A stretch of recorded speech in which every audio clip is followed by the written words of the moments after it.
Hi, Frugal Yankee Dad here. I've been missing in action in part because of the election, its very serious consequences. More about that in my next session. And because I've been trying to master some new techniques, such as green screen. What could be more Yankee than a Vermont covered bridge?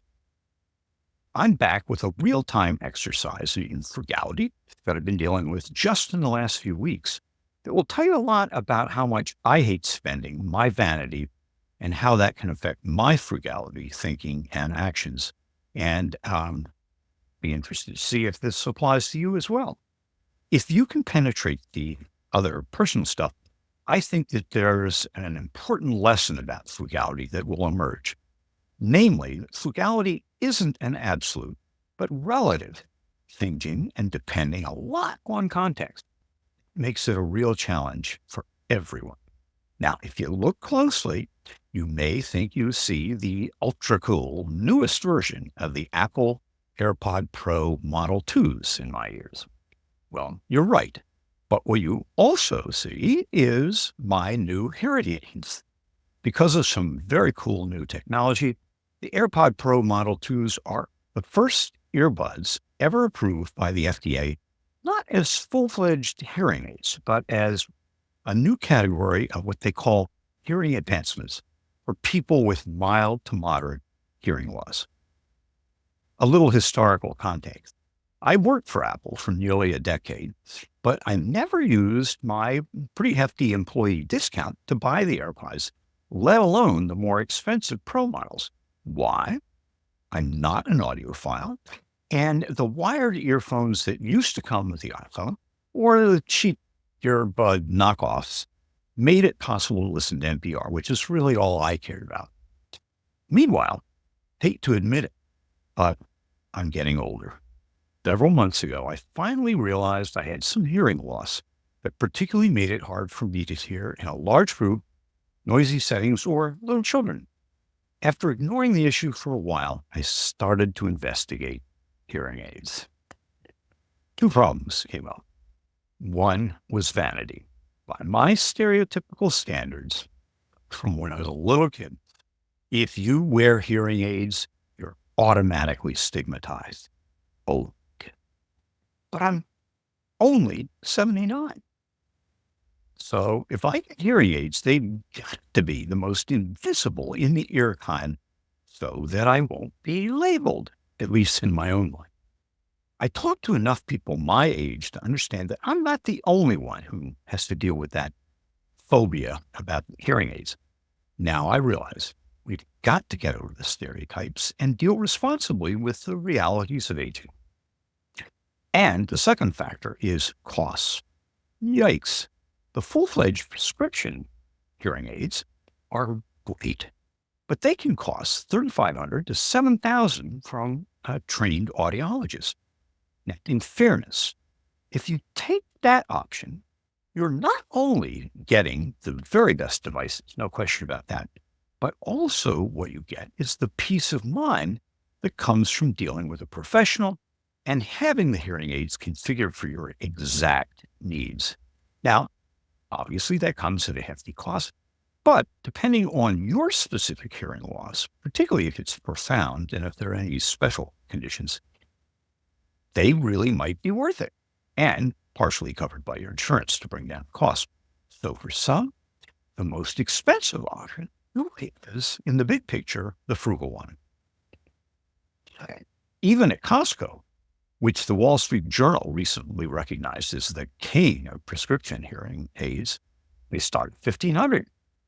I have rationalized that since two different audiologist tests had showed my hearing loss was only mild, I probably didn't need one of those.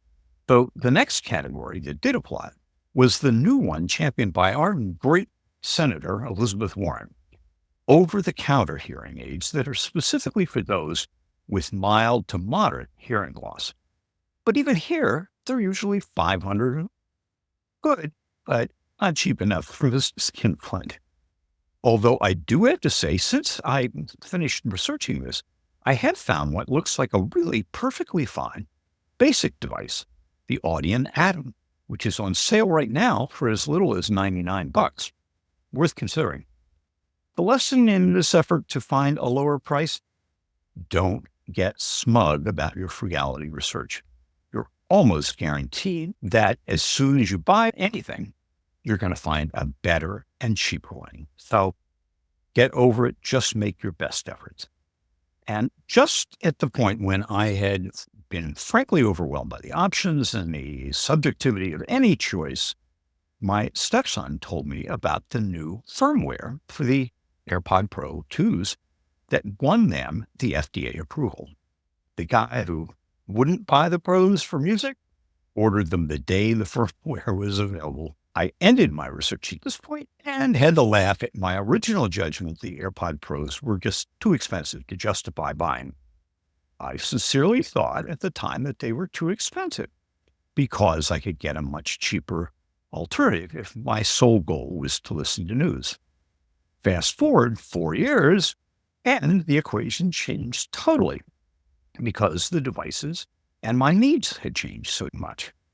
When I suddenly needed hearing aids and the devices were upgraded to include the hearing advancement capabilities, the price had been way too high, was now a relative bargain.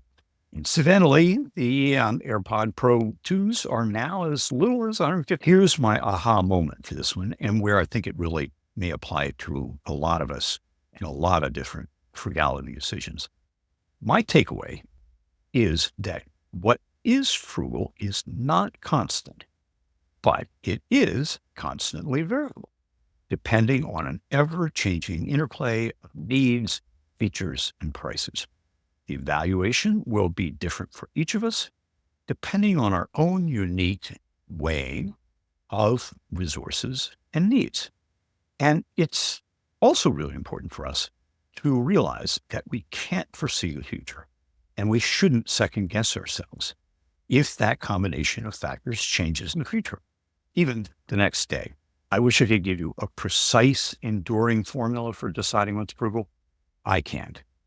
But it seems to put an enormous burden on each of us to decide precisely what's frugal at any one time. I think the effort to evaluate whether some action or purchase is frugal for each of us at a given time and point in time is really worth it. Otherwise, it's likely that our decisions will be impulsive and depend largely on what's the latest shiny object. That can result in financial ruin and lack of satisfaction. What's your take on this? Do you have any immutable principles of frugality that stand the test of time, save you money all the time, and improve your life? Let me know, okay? I suspect this is an issue that we'll return to many times in the future, and I'd love to have outside ideas on that. So that's all for now. Remember to subscribe so you'll receive all of these episodes.